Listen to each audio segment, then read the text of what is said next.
If a grocery chain that makes you rent a shopping cart, a salad brand that charges as much as a movie ticket, and a punk rock water in a beer can could teach you personal finance, you'd want the playbook, right? Today we're unpacking Aldi, Sweetgreen, and LiquidDeath to learn how billion-dollar food strategies map to your budget, investments, and everyday spending choices. Welcome to Personal Finance Time. Let's turn the business of eating into the business of keeping more money in your wallet. Why food brands are secret finance teachers. Food is daily, habitual, emotional, exactly where great businesses earn margins. That makes it the perfect classroom for money behavior, trade-offs, convenience taxes, brand premiums, and I'll start budgeting next Monday. These companies are mirrors. When we see how they price, package, and position, we see how we spend, justify, and overspend. Today's map, Aldi, simplicity and system design. Sweetgreen plus Shake Shack, premium convenience and lifestyle inflation. LiquidDeath, perceived value versus real value. Bonus contrast with 7-Eleven, McDonald's, Cava, and Athletic Brewing. Then a home CFO playbook you can use tonight. Aldi, the art of doing more with less. What you notice in 10 seconds. Small footprint, low ceilings, minimal signage, limited selection, products left in their shipping boxes, and that famous shopping cart quarter deposit. What's really happening? Aldi removes cost everywhere customers don't truly value it. Limited assortment, 1,600 SKUs. Fewer items means faster replenishment, less inventory risk, simpler purchasing, and stronger volume deals per item. Private label, 90%. Cut the brand tax, keep quality competitive, and capture margin that national brands would keep. No frills operations. Fewer staff on the floor, cross-trained roles, and boxes on shelves reduce stocking and labor minutes per sale. Known value items, milk, eggs, bread become price billboards. When those are cheaper, customers infer everything is cheaper, and Aldi earns the value perception without discounting the entire store. Psychology at work. Compensatory inference. If the environment is bare bones, customers attribute low prices to efficiency, not poor quality. Anchoring. The first prices you see, staples, anchor your perception for the rest of the basket. Choice overload relief. With fewer options, decision friction drops. Customers feel progress and control. Personal finance translation. Run an Aldi budget. Strip your spending plan to high-impact categories. Housing, food, transport, debt, emergency savings. Give those clear targets, then cap the rest with simple rules. If you cut complexity, you cut waste. Adopt private label thinking. Ask in each category, where am I paying brand premiums for identical utility? Switch to store brands in groceries, generic prescriptions, refurbished tech, index funds, and investing. Create known value anchors. Pick 3-5 items you buy weekly and set target prices. Track them for a month. You'll train your brain to spot real deals and ignore fake ones. Quick exercise, on-screen prompt. Pull up your last 30 days of grocery spend.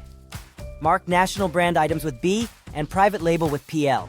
If PL is under 30%, you have easy savings sitting on the shelf. One-liner. Aldi is proof that ugly systems can make beautiful bank accounts. Sweetgreen and AMP. Shake Shack. Premium convenience and lifestyle inflation. Sweetgreen's promise. Seasonal, locally sourced, freshly prepped bowls. It's health, speed, and identity, packaged at a premium. Where the costs hide. Supply chain choices. Buying directly from farms is great for story and freshness. Expensive for coordination.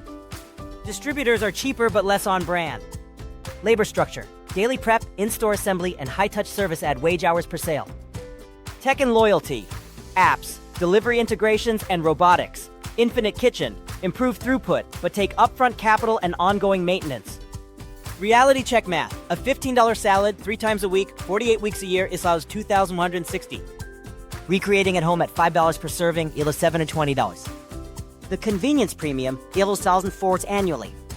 That's a starter emergency fund, a flight abroad, or several months of an index fund DCA plan. Lifestyle inflation pattern. We label health as a core value, good, then allow it to rationalize any price, not good. Paying extra for higher quality can be smart, but making every category premium is how cash flow collapses. Shake Shack parallel, speed versus quality. Made to order freshness, higher input cost, and slower throughput. Drive-through rollouts, kiosks, and motion study kitchens are all attempts to rescue unit economics without sacrificing brand promise. It's the premium convenience tightrope. costly to walk, easy to fall.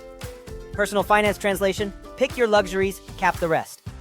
Decide which 1-2 categories truly matter: health, travel, education. Go premium there on purpose. Everywhere else, adopt Aldi rules. Run the home recreate test. If you can replicate 80% of the experience at 40% of the price, consider reserving the premium version for weekends or milestones. Add a convenience tax line. In your budget, explicitly list what you pay for time saved: delivery, meal kits, premium coffee. When it's visible, you'll right-size it. Minuit challenge, on-screen prompt. Open your banking app. Sum last month's food away from home. Cut that number by 20% for the next month and commit the difference to your emergency fund or high-interest debt. One-liner. Sweetgreen proves you can buy a better lunch. Your compound interest proves you can't buy back lost savings. LiquidDeath. Perceived value, packaged, the product, water.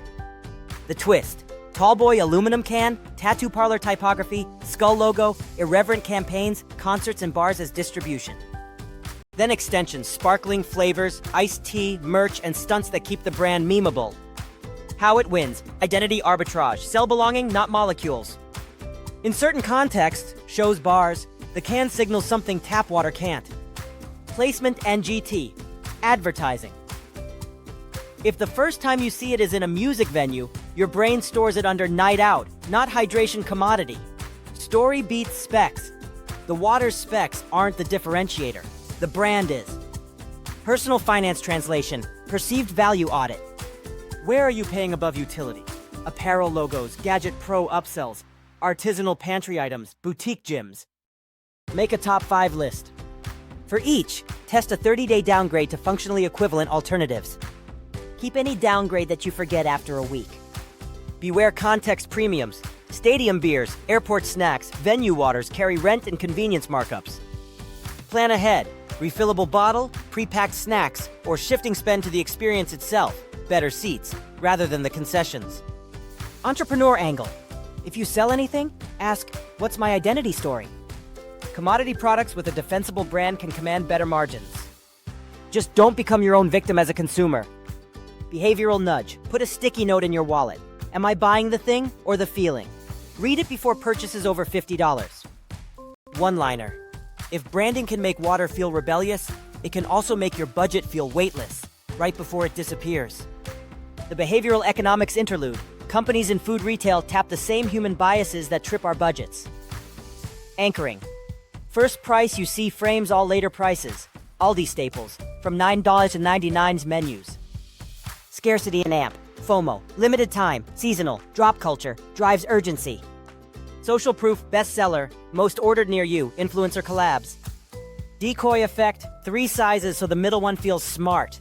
You pick the margin booster. Loss aversion, points expiring, members only savings, push you to spend not to lose value. Sunk cost fallacy. I already pay for the meal kit, might as well continue, even if you don't want it. Choice overload. Too many options create fatigue. You default to the highlighted or the brand you recognize. Personal finance translation, set pre-commitment rules. For example, any subscription must earn its keep weekly or it's canceled. Any purchase over $200 waits 48 hours. Any category with 10+ choices gets a short list before browsing. Rules beat willpower because they run when your energy doesn't. Adaptability, 7-Eleven and AMP, McDonald's 7-Eleven, Japan vs. US. Japan, hyper-local assortments, multiple fresh deliveries per day, collaborative menu items with known restaurants, commissaries optimized for quality and speed. US, historically fuel and snacks, now upgrading food capabilities, leaning into private label and data-driven assortments, and pushing delivery.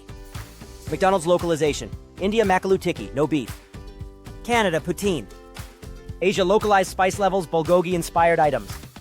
Collabs like the BTS meal show fandom, monetization, and limited time scarcity working at scale. Now a counter trend. Remove redundancies, dozens of overlapping chicken SKUs to simplify ops. Personal finance translation, localize your budget. Your life market changes. New city, kids, commute, health goals.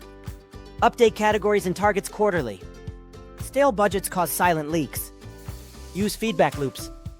7-Eleven watches sales daily. You can review weekly. 3 numbers, savings rate, total variable spend, and upcoming lumpy expenses. Adjust fast. Standardize where sameness is fine. One go-to grocery list, default dinner rotation, standard phone plan. You'll free attention for higher return problems, negotiating rent, salary, or debt APRs. One-liner. Corporations pivot menus to match demand. Households should pivot budgets to match life. Focus and bold bets. Cava Athletic Brewing. Cava's scale move. Bought Zoe's Kitchen, much larger. Converted locations to Cava. Faster, cheaper expansion than building from scratch if the new concept fits the trade area. A focused menu and a popular cuisine trend, Mediterranean, did the rest. Athletic Brewing's niche bet, non-alcoholic beer is the core, not an afterthought. New brewing process, DTC feedback loops, then national retail. By focusing on the underserved edge of a big category, they created advantage rather than fought incumbents head-on. Personal finance translation, priority focusing. You can't max every goal. Pick the number one wealth lever for your next 6-12 months. High interest debt payoff, emergency fund to 3 months, or retirement contribution to match. Do less better. Barbell risk, keep a boring core. Emergency fund, index funds, stable housing, and a small deliberate risk pocket. Career upskill, small business test, specialized investing. If the bet fails, core survives. If it works, the upside moves the needle. Sequence your growth. Just like Cava sequenced conversions before new builds, you can sequence financial moves. Stabilize cash flow, remove toxic debt, add automation, then consider higher risk opportunity. One-liner. Focus makes effort compound. Diffusion makes effort evaporate. The Home CFO Playbook, 5 frameworks, straight from the brands. Simplicity. Aldi. Reduce SKUs in your life. 1 checking account, 1 primary card, 1 savings hub, 1 broker. Default to generic unless the premium earns its keep. Automate transfers on payday. Savings first, then bills. Balance. Sweetgreen Shake Shack. Choose 1 to 2 premium categories. Cap the rest. Write a why for each premium. Health, time saved, or core joy. If you can't articulate it, downgrade. Awareness. LiquidDeath. Quarterly brand premium audit. Identify top 5 items where you pay for the logo packaging. Try a 30-day function first swap. Keep any swap you stop noticing. Adaptability, 7-Eleven, McDonald's. Quarterly budget retro. What changed in life? What must change in spend? Add seasonal mode budgets. Igilard, summer travel, back to school, holidays. Focus plus boldness, Cava Athletic. Pick 1 6-month money mission. Add a small timed reversible bet. Class microventure certification. Calendar the review date now. 1-page checklist. Read aloud for pacing. Automate 20-30% of take home into savings and investing. Cap food away from home at a percentage you can actually hit. Start with 8 to 12%. Audit subscriptions every 60-90 days. Anything unused weekly gets canceled. Keep 3 prices in your head: milk, eggs, bread, or your personal equivalents.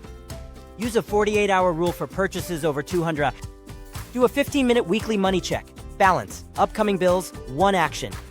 Bringing it home. Aldi shows that simplicity scales. Sweetgreen teaches that premium feels great but must be contained. LiquidDeath proves branding can move mountains or drain wallets. 7-Eleven and McDonald's remind us to adapt.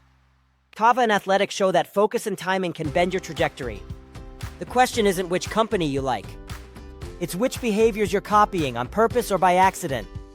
So the next time you reach for a brand because it's cool, or you justify a price because it's healthy, or you keep a subscription because canceling is annoying, pause and ask, am I buying the thing, the story, or my future options?